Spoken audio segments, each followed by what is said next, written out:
നാട്ടിൽ നമ്മൾ video call ചെയ്യുമ്പോഴൊക്കെ ചക്കക്കാര്യം പറഞ്ഞുകൊണ്ട് എന്നെ കൊതിപ്പിക്കുക കേട്ടോ.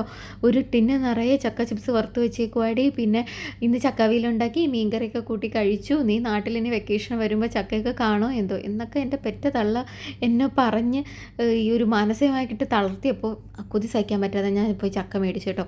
ഒരേ ഒരു സങ്കടമേ ഉള്ളൂ, ഈ ഒരു കുഞ്ഞൻ ചിപ്പീസ് ചക്കയ്ക്ക് ഞാൻ കൊടുത്തത് 17 ദിർഹമാണ്. നമ്മളെ നാട്ടിലെ 450 രൂപ വരും ഈ ഒരു ചക്കയ്ക്ക്. പക്ഷേ എന്നെ തളർത്താൻ പറ്റില്ല, കൊതി എനിക്ക് സഹിക്കാനും പറ്റില്ല. ഈ ചക്ക ഇങ്ങനെ വൃത്തിയാക്കും തോറും എൻ്റെ മനസ്സിൽ പണ്ട് വീട്ടിലൊക്കെ ഈ ചക്ക ഇങ്ങനെ കാച്ചു കിടക്കുമ്പോഴും ഈ ആൾക്കാർ വന്ന് എടുത്തുകൊണ്ട് പോകുമ്പോൾ എനിക്കൊരു വിലയില്ലായിരുന്നു. പക്ഷേ പ്രവാസിയായതിന് ശേഷമാണ് ഇതിനൊക്കെ പൊന്നിൻ്റെ വിലയെന്നാണ് ഞാൻ മനസ്സിലാക്കിയത്. അങ്ങനെ ഞാൻ ചക്ക കൊണ്ട് ചിപ്സ് ഉണ്ടാക്കാമെന്ന് വിചാരിച്ചിട്ടോ. അങ്ങനെ ചെറിയ പീസായിട്ട് ഇത് കട്ട് ചെയ്തപ്പോൾ സാധനം ഇത്രയേ ഉള്ളൂ.